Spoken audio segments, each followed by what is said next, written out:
ಅಸಂಘಟಿತ ವಲಯದ ಕಾರ್ಮಿಕರ ಸಾಮಾಜಿಕ ಮತ್ತು ಆರ್ಥಿಕ ಭದ್ರತೆಗೋಸ್ಕರ ಅಂಬೇಡ್ಕರ್ ಕಾರ್ಮಿಕ ಸಹಾಯ ಹಸ್ತ ಅನ್ನುವಂತಹ ವಿಶೇಷವಾದಂತಹ ಕಾರ್ಯಕ್ರಮವನ್ನು ಕಾರ್ಮಿಕ ಸಚಿವರಾದಂತಹ ಸಂತೋಷ್ ಲಾಡ್ ಅವರು ತಂದಿರುವಂಥದ್ದು ನಿಜಕ್ಕೂ ಕೂಡ ಅಸಂಘಟಿತ ವಲಯದಲ್ಲಿ ಕೆಲಸ ಮಾಡ್ತಿರುವಂತಹ ಕಾರ್ಮಿಕರ ಬದುಕಿಗೆ ಆಸರೆಯಾಗಿದೆ ಅಂತಲೇ ಹೇಳ್ಬೋದು. ಈ ಯೋಜನೆಯಲ್ಲಿ ಸುಮಾರು 40 ಲಕ್ಷಕ್ಕೂ ಹೆಚ್ಚು ಅಸಂಘಟಿತ ಕಾರ್ಮಿಕರು ಫಲಾನುಭವಿಗಳಾಗಿರುವಂಥದ್ದು. ಹಾಗಿದ್ರೆ ಏನು ಹೇಳಿದ್ದಾರೆ ಅಸಂಘಟಿತ ವಲಯದಲ್ಲಿ ಬರುವಂತಹ ಕಾರ್ಮಿಕರು?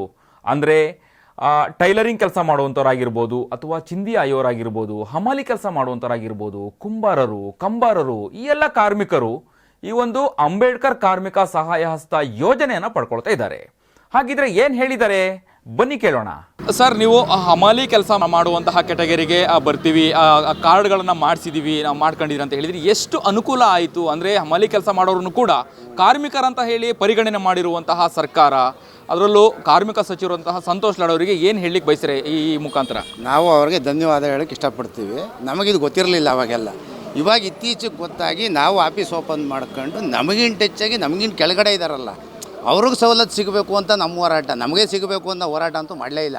ಇಷ್ಟು ಜನ ಒಂದು ತಂಡ ಮಾಡ್ಕೊಂಡು ಆಫೀಸ್ ಮಾಡಿಕೊಂಡು ನಮ್ಮ ಕೆಳಮಟ್ಟದಲ್ಲಿ ಯಾರು ಗಾರೆ ಕೆಲಸ ಮಾಡ್ಕೊಂಡು ಇನ್ನೊಂದು ಮಾಡ್ಕೊಂಡವ್ರೆ. ಈಗ ಬೀದಿ ಬದಿಲಿ ವ್ಯಾಪಾರಸ್ಥರು ಅವರು ಇವರು ಇದ್ದಾರೆ, ಅವ್ರಿಗೆ ಗೊತ್ತೇ ಇಲ್ಲ ಇದು ಏನು ಸಿಗುತ್ತೆ ಸಿಗಲ್ಲ. ಅವ್ರ ಮಕ್ಕಳು ಮದುವೆ ಆದರೆ ಏನು ಸಿಗುತ್ತೆ? 75,000 ರೂಪಾಯಿ ಸಿಗುತ್ತೆ ಅವ್ರ ಮಕ್ಕಳು ಮದುವೆ ಆಗಲಿ, ಡೆಲಿವರಿ ಆಗಲಿ, ಅದೆಲ್ಲವೂ. ಅದು ನಾವು ತಿಳ್ಕೊಂಡು ನಾವು ಹೋಗಿ ಸಂತೋಷ್ ಲಾಡ್ ಅವ್ರು ಮೀಟ್ ಮಾಡಿ ಅಲ್ಲಿಂದ ಏನು ಸಿಗ್ಬೋದು ಅಂತ ತಂದು ಆಫೀಸಲ್ಲಿ ಇಟ್ಕೊಂಡು ಎಲ್ಲರಿಗೂ ಸವಲತ್ತು ಕೊಡ್ತಾ ಇದ್ದೀವಿ. ನಮಗೆ ಸಿಗೋದಕ್ಕಿಂತ ಹೆಚ್ಚಾಗಿ ನಮ್ಮ ಕೈ ಕೆಳಗಡೆ ಇರುವಂಥವ್ರು ಸಿಗೋದ್ರೆ ನಮಗೆ ಖುಷಿ. ನಾವು ತಕ್ಕಮಟ್ಟಿಗಿದ್ದೀವಿ, ನಮ್ಮ ಜೀವನಕ್ಕೆ ನಮಗೇನು ತೊಂದರೆ ಇಲ್ಲ. ಅವ್ರು ಕೊಟ್ಟಿದ್ದಾನೆ ಸಂಪಾದನೆ ಮಾಡಿದ್ದೀವಿ. ನಮ್ಮ ಕೈ ಕೆಳಗಡೆ ಇದ್ದಾರಲ್ಲ ಕೆಲಸ ಮಾಡಿಕೊಂಡು ಅವ್ರಿಗೆ ಸಿಗಬೇಕಲ್ಲ ಸವಲತ್ತು. ಅವ್ರಿಗೆ ಏನು ಸಿಗ್ಬೋದು ಅಂತ ನಮಗೆ ಬೆಳಗ್ಗೆ ಇದ್ರೆ ಅದೇ ಕೆಲಸ ಸಿಗ್ತಾ ಇದೆ. ಹಾಗಾದರೆ ಅವರೆಲ್ಲರಿಗೂ ಕೂಡ ಸವಲತ್ತು ಸಿಗ್ತದೆ. ನೀವು ಕೂಡ ಸವಲತ್ತುಗಳನ್ನು ಪಡ್ಕೊಂಡಿದ್ದೀರಾ? ಸೌಲಭ್ಯಗಳು ನಮಗೇನು ಪಡ್ಕೊಂಡಿಲ್ಲ, ನಾವು ಪಡ್ಕೊಂಡಿವಿ ಅಂತ ಹೇಳಲ್ಲ. ನಮ್ಮ ಕೈ ಕೆಳಗಡೆ ಇರುವಂಥವ್ರಿಗೆ ತಂದು ಕೊಡ್ತಾ ಇದ್ದೀವಿ. ಇಲ್ಲಿ ಕಾರ್ಯಕ್ರಮಗಳಿಟ್ಟು ಅವ್ರಿಗೇನು ಬೇಕು ಏನು ಬೇಡ ಅದನ್ನು ಮಾಡ್ತಾ ಇದ್ದೀವಿ. ನಮ್ಮವ್ರಿಗೂ ಕೆಲವರು ಸಿಕ್ಕಿದೆ, ಇನ್ನೂ ಎಲ್ಲರಿಗೂ ಸಿಗಬೇಕು, ಸಿಗಲಿಲ್ಲ. ಅದನ್ನೆಲ್ಲವನ್ನು ಸಂತೋಷ್ ಲಾಡ್ ಅವರು ಕೊಡೋಕ್ಕೆ ಟ್ರೈ ಮಾಡ್ತಾರೆ. ಚೆನ್ನಾಗಿ ಮಾಡ್ತಾ ಇದ್ದಾರೆ ಎಲ್ಲ ಕಾರ್ಮಿಕರು. ಸುಮಾರು 35 ಲಕ್ಷಕ್ಕೂ ಹೆಚ್ಚು ಕಾರ್ಮಿಕರು ಈ ಒಂದು ಸೌಲಭ್ಯಗಳನ್ನು ಪಡ್ಕೊಳ್ತಾ ಇರುವಂಥದ್ದು. ಹಾಗೆ ಸರ್ಕಾರದ ಅಧಿಕೃತ ವೆಬ್ಸೈಟಲ್ಲೂ ಕೂಡ ಮಾಹಿತಿ ಇರುವಂಥದ್ದು, ಸೇವಾ ಸುಂದರಲಾಗಿರುವಂಥದ್ದು, ಅಥವಾ ಟೋಲ್ ಫ್ರೀ ನಂಬರ್ 155214 ಈ ಒಂದು ನಂಬರ್ಲ್ಲೂ ಕೂಡ ಮಾಹಿತಿ ನಿಮಗೆ ಉಚಿತವಾಗಿ ಸಿಗುವಂಥದ್ದು. ಈ ನಿಟ್ಟಿನಲ್ಲಿ ಸರ್ಕಾರಕ್ಕೆ ಏನು ಹೇಳಲಿಕ್ಕೆ ಬಯಸ್ತೀರಾ? ಇನ್ನೂ ಕೂಡ ಸೌಲಭ್ಯಗಳನ್ನು ಪಡ್ಕೊಳ್ಳಿಕ್ಕೆ ಇರುವಂಥವರಿಗೆ ಏನು ಹೇಳ್ತೀರಾ? ಎಲ್ಲರೂ ತಿಳ್ಕೊಂಡು ಇದ್ರ ಸವಲತ್ತನ್ನು ಪಡ್ಕೊಬೇಕು. ಕೆಲವರಿಗೆ 80% ಜನಕ್ಕೆ ಗೊತ್ತಿಲ್ಲ ಅಂದ್ಕೊಳ್ಳಿ ಇದು ಯಾವುದೋ ಏನು ಸಿಗುತ್ತೆ ಸಿಗಲ್ಲ ಅಂತ. ಕೆಲವೊಂದಷ್ಟು ಜನಕ್ಕೆ ಮಾತ್ರ ಅವ್ರ ಹಿಂಬಾಲಕರಾಗಿ ಓಡಾಡುವಂಥವ್ರು ಕೆಲವರು ಸಿಕ್ಕಿರ್ತೋ ಗೊತ್ತಿರ್ತದೆ, ಇನ್ನು ಉಳಿದವ್ರಿಗೆ ಗೊತ್ತಿರಲ್ಲ. ಇದನ್ನು ಎಲ್ಲರಿಗೂ ತಿಳಿಸುವಂಥದ್ದು ಆಗಬೇಕು. ಆದಾಗಲೇ ಎಲ್ಲರಿಗೂ ಗೊತ್ತಾಗೋದು. ಅಲ್ಲಲ್ಲಿ ತಾಲೂಕು ಲೆವೆಲಲ್ಲಿ ಆಫೀಸ್ಗಳಾಗಿ ಎಲ್ಲರೂ ವರ್ಕ್ ಮಾಡಿದ್ರೆ ಅದು ಎಲ್ಲರಿಗೂ ಸಿಗುತ್ತೆ. ಅದು ಸಿಗಲ್ಲ ಅಂತಲ್ಲ, ನಾವೇ ಪಡಿಬೇಕು ಅಂತ ಆಸೆ ಪಟ್ಟರೆ ನಮಗೆ ಸಿಗಲ್ಲ. ಅದು ಎಲ್ಲರಿಗೂ ಕೊಡಿಸಿ ನಾವು ಪಡೆದ್ರೆ ಅದಕ್ಕೆ ಬೆಲೆ. ಆ ಥರದಲ್ಲಿ ಮಾಡಬೇಕು ಅಂತ ನಾವು ಅಂದ್ಕೊಂಡಿರೋದು. ಸಂತೋಷ್ ಲಾಡ್ ಅವರಂತೂ ಸ್ಪಂದಿಸ್ತಾರೆ ಎಂಥವ್ರು ಹೋದ್ರು.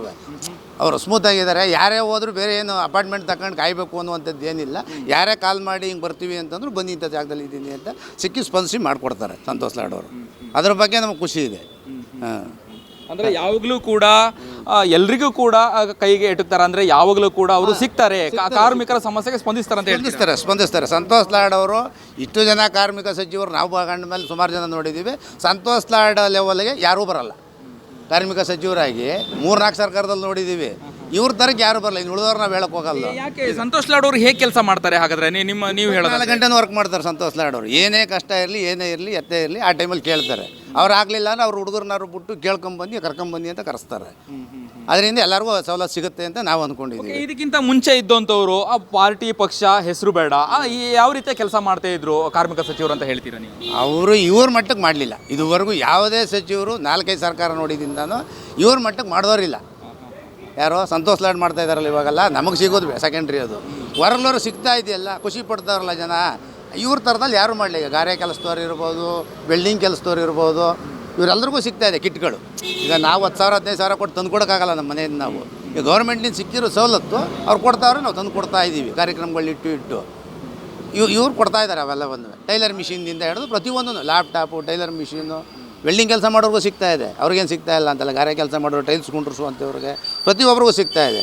ಆ ವಲಯಕ್ಕೆ ಏನು ಸಿಗಬೇಕು ಅಷ್ಟೊಂದು ಇವ್ರು ನ್ಯಾಯ ಕೊಡಿಸ್ತಾ ಇದ್ದಾರೆ ಕಾರ್ಮಿಕ ಸಚಿವರು. ಎಸ್ ಸರ್, ಖಂಡಿತ ನಿಜವಾಗಿಯೂ ಕೂಡ ಅಂದರೆ ಅಸಂಘಟಿತ ವಲಯದಲ್ಲೂ ಕೂಡ ಕೆಲಸ ಮಾಡ್ತಿರುವಂಥವ್ರನ್ನು ಕೂಡ ಸಂಘಟಿತ ಅಸಂಘಟಿತ ಹಾಗೆ ಕೆಳವರ್ಗದಲ್ಲೂ ಕೆಲಸ ಮಾಡೋರನ್ನ ಗುರುತಿಸಿ ಕೊಡುವಂಥದ್ದು ಬಹಳ ಮುಖ್ಯವಾಗಿರುವಂಥದ್ದು. ಹೌದು. ಇನ್ನು ಮುಂದಿನ ದಿನಗಳಲ್ಲಿ ಇನ್ನು ಹೆಚ್ಚಿನ ಸಂಖ್ಯೆಯಲ್ಲಿ ಕೂಡ ಕಾರ್ಮಿಕರನ್ನು ನೋಂದಣಿ ಮಾಡ್ಕೊಳ್ಬೇಕು. ಎಲ್ರಿಗೆ ಏನು ಹೇಳಲಿಕ್ಕೆ ಬಯಸ್ತೀರಾ ನೋಂದಣಿ ಆಗದೇ ಇರುವಂತಹ ಕಾರ್ಮಿಕರಿಗೆ? ಎಲ್ಲರೂ ಮಾಡ್ಕೋಬೇಕು. ಈ ವಲಯದಲ್ಲಿ ಕೆಲಸ ಮಾಡೋರು ಫುಟ್ಪಾತ್ ವ್ಯಾಪಾರಿ ಆಗಿರಲಿ, ಡ್ರೈವರ್ಗಳಾಗಿರಲಿ, ಆಟೋ ಡ್ರೈವರ್ ಆಗಲಿ, ಈ ಕಾರ್ಡನ್ನು ನೋಂದಾವಣೆ ಮಾಡ್ಕೊಂಡ್ರೆ ಸಿಗೋದು ಸವಲತ್ತು. ಸುಮ್ಮನೆ ಯಾರು ತಂದು ಮನೆ ಬಾಗಿಲು ಕೊಡಲ್ಲ. ಈ ಕಾರ್ಡ್ ನೋಂದಾವಣೆ ಮಾಡ್ಕೊಳ್ಳೋಕೆ ಮೊದಲೇ ನಮಗೇನು ಸಿಗುತ್ತೆ ಅಂದರೆ, ಯಾರು ತಂದು ಅವ್ರು ಮನೆ ಬಾಗಿಲು ಕೊಡ್ತಾರೆ? ಯಾರೂ ಕೊಡಲ್ಲ. ನೋಂದಾವಣೆ ಮಾಡ್ಕೋಬೇಕು, ನಾವು ಇದನ್ನು ಮಾಡ್ಕೊಂಡಿದ್ದೀವಿ, ನಮಗೇನು ಸಿಕ್ಕಲಿಲ್ಲ ಅಂತ ಕೇಳಿ ನಾವು ಕರ್ಕೊಂಡೋಗಿ ನ್ಯಾಯ ಕೊಡಿಸ್ತೀವಿ. ಅದು ಅವ್ರಿಗೆ ಬೇಕಾಗಿರೋದು. ಅದೇ ಕೊಡಲಿಲ್ಲ ಅಂದಮೇಲೆ ಎಲ್ಲಿ ಬರ್ತದೆ ಅವ್ರಿಗೆ? ಸರ್ಕಾರಕ್ಕೆ ಏನು ಹೇಳ್ತೀರಾ? ಸರ್ಕಾರದಕ್ಕೆ ಇನ್ನೂ ಹೆಚ್ಚಿನ ಕೆಲಸ ಮಾಡಬೇಕು ಅಂತ ಬಯಸ್ತೀವಿ ನಾವು. ಈಗ ಮಾಡ್ತಾ ಇರೋದಕ್ಕಿಂತ ಹೆಚ್ಚಾಗಿ ಈ ಸಂದರ್ಭದಲ್ಲಿ ಇನ್ನೂ ಹೆಚ್ಚಿನ ಕೆಲಸ ಮಾಡಬೇಕು. ಹಾಗೆ ಅಂದರೆ ಟೈಲರಿಂಗ್ ಕೆಲಸ ಮಾಡುವಂಥವ್ರು ಕೂಡ ನನ್ನೊಂದಿಗಿದ್ದಾರೆ. ಅವರು ನಾನೀಗ ಮಾತಾಡಿಸ್ತಾ ಹೋಗ್ತೀನಿ. ಸರ್, ನಿಮ್ಮ ಹೆಸರು? ಟೈಲರ್ ಮಹದೇವ್ ಅಂತ. ಓಕೆ, ಟೈಲರ್ ಮಹದೇವ್ ಅವರು ಎಷ್ಟು ವರ್ಷದಿಂದ ನೀವು ಟೈಲರ್ ವೃತ್ತಿ ಮಾಡ್ತಿದ್ದೀರಿ? ಒಂದು 35 ವರ್ಷದಿಂದ ವೃತ್ತಿ ಮಾಡ್ತಾ ಇದ್ದೀನಿ. ಓಕೆ, ಈಗ ಟೈಲರ್ ವೃತ್ತಿ ಮಾಡುವಂಥವ್ರನ್ನು ಕೂಡ ಕಾರ್ಮಿಕರಂತ ಹೇಳಿ ಪರಿಗಣನೆ ಮಾಡಿರುವಂತಹ ಸರ್ಕಾರ, ಅದರಲ್ಲೂ ಬಹಳ ಮುಖ್ಯವಾಗಿ ಕಾರ್ಮಿಕ ಸಚಿವರು ಸಂತೋಷ್ ಲಾಡ್ ಅವರು ಒಳ್ಳೆಯ ಮಹತ್ತರವಾದ ಕಾರ್ಯಕ್ರಮವನ್ನು ಮಾಡ್ತಿರುವಂಥದ್ದು. ಅದರಿಂದ ಎಷ್ಟು ಅನುಕೂಲ ಆಯಿತು, ಏನು ಹೇಳಲಿಕ್ಕೆ ಬಯಸ್ತೀರಾ ಸಂತೋಷ್ ಲಾಡ್ ಅವರಿಗೆ? ಇಲ್ಲ, ನಮ್ಮ ದಿನಕೂಲಿ ಕೆಲಸ ಯಾರೇ ಮಾಡಲಿ, ದಿನನಿತ್ಯ ಕೂಲಿಯ ಕೆಲಸಗಾರರಿಗೆ ಸಂತೋಷ್ ಲಾಡ್ ಅವರ ಒಂದು ಅಭಿಪ್ರಾಯ ಕೊಟ್ಟು ಹೆಚ್ಚಿನ ಸಂಖ್ಯೆಯಲ್ಲಿ ಬಡ ವಿದ್ಯಾರ್ಥಿಗಳು ಕೂಲಿ ಮಾಡಿ ಮಕ್ಕಳು ಮರಿನೆಲ್ಲ ಸಾಕ್ತಾರೆ, ನಂಬರೆಲ್ಲ ತೆಗೆದಿರ್ತಾರೆ. ಆ ಶಾಲೆಗಳಿಗೆಲ್ಲ ಒಂದು ಇದು ಹೇಳಿ, ಒಂದು ಮಾರ್ಕ್ಸ್ ಕೊಡಿ, ಒಂದು ಫೀಸನ್ನು ಕಮ್ಮಿ ಮಾಡ್ಕೊಳ್ಳಿ ಅಂತ ಹೇಳಿ ಅವರು ಪರಿಗಣಿಸ್ಬೇಕು. ಒಂದು ನಾವು ಸರ್ಕಾರ ಯಾರೇ ಬರಲಿ ಯಾರೇ ಹೋಗಲಿ ಎಲ್ಲರಿಗೂ ಬಟ್ಟೆ ಹೊಲ್ಕೊಡ್ತೀವಿ. ಬಡವರಿಂದ ಹಿಡಿದು ಶ್ರೀಮಂತರು ಗಂಟ ಬಟ್ಟೆ ಹೊಲ್ಕೊಡ್ತೀವಿ. ಅದನ್ನು ಟೈಲರಿಂಗ್ಗಳಿಗೆ ಒಂದು ಅನುಕೂಲ ಮಾಡಿಕೊಟ್ಟು ಪಿಂಚಿನ್ ಬರೋಂಗೆ ಏನೋ ಒಂದು ವ್ಯವಸ್ಥೆ ಮಾಡಿ ಒಂದು ವ್ಯವಹಾರ ಮಾಡಿಕೊಡ್ಬೇಕು. ಅದರಲ್ಲಿ ಸಂತೋಷ್ ಲಾಡಲ್ಲಿ ಅಭಿನಂದನೆಗಳು ಕೇಳ್ಕೊಳ್ತಾ ಇದ್ದೀನಿ.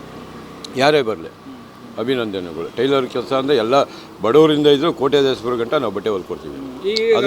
ಆಗ ಕಾರ್ಮಿಕರ ಕಾರ್ಡ್ ಮಾಡಿ ಅನುಕೂಲ ಆಗಿದೆ ನಿಮ್ಮ ಕುಟುಂಬಕ್ಕೆ ಮತ್ತು ನಿಮಗೆ? ಆಗಿದೆ. ನಾವು ಸುಮಾರು ಒಂದು ನಮ್ಮ ಗಿರೀಶ್ ಸರ್ ಹೇಳ್ದಂಗೆ ಒಂದು 2,000 ಕಾರ್ಡ್ ಮಾಡಿಸ್ಕೊಟ್ಟಿದ್ದೀವಿ. ಏನೇನು ಪ್ರಯೋಜನಗಳು ಪಡ್ಕೊಂಡಿದ್ದಾರೆ ಸರ್ ಕಾರ್ಡ್ ಆದ ನಂತರದಲ್ಲಿ? ನಿಮಗೆ ಬೆನಿಫಿಟ್ ಏನೇನು ಸಿಕ್ಕಿದೆ ಅಂತ? ನಮಗೆ ಟೈಲರಿಂಗ್ ಒಂದು ಮಿಷಿನ್ ಸಿಕ್ಕಿದೆ. ಆಮೇಲೆ ನಮ್ಮ ಕೆಲಸ ಮಾಡೋರಿಗೆ ನಂಬರ್ಶಿಪ್ ತೆಗೆದವ್ರಿಗೆ ಲ್ಯಾಪ್ಟಾಪ್ ಎಲ್ಲ ಕೊಡಿಸಿದ್ದೀವಿ, ಕಿಟ್ಗಳು ಕೊಡಿಸ್ತಿದ್ದೀವಿ. ನಮ್ಮ ಸ್ನೇಹಿತರುಗಳಿಗೆ ಗಾರೆ ಕೆಲಸ ಮಾಡೋರಿಗೆ ಬೇರೆ ಬೇರೆ ಬುಕ್ಸು ಬರೀ ಎಲ್ಲ ಕೊಡಿಸಿದ್ದೀವಿ. ಅಂದರೆ ನೀವು ಕಾರ್ಡ್ಗಳನ್ನು ಮಾಡಿಸಿದ್ರೆ ಆಮೇಲೆ ನಿಮ್ಮ ಜೊತೆಗಿರುವಂಥವ್ರು ಕಾರ್ಮಿಕರಿಗೂ ಕೂಡ ಕಾರ್ಡನ್ನು ಮಾಡಿಸಿ ಅವರಿಗೆ ಪ್ರಯೋಜನ ಸಿಗುವ ಹಾಗೆ ಮಾಡ್ತೀರಾ?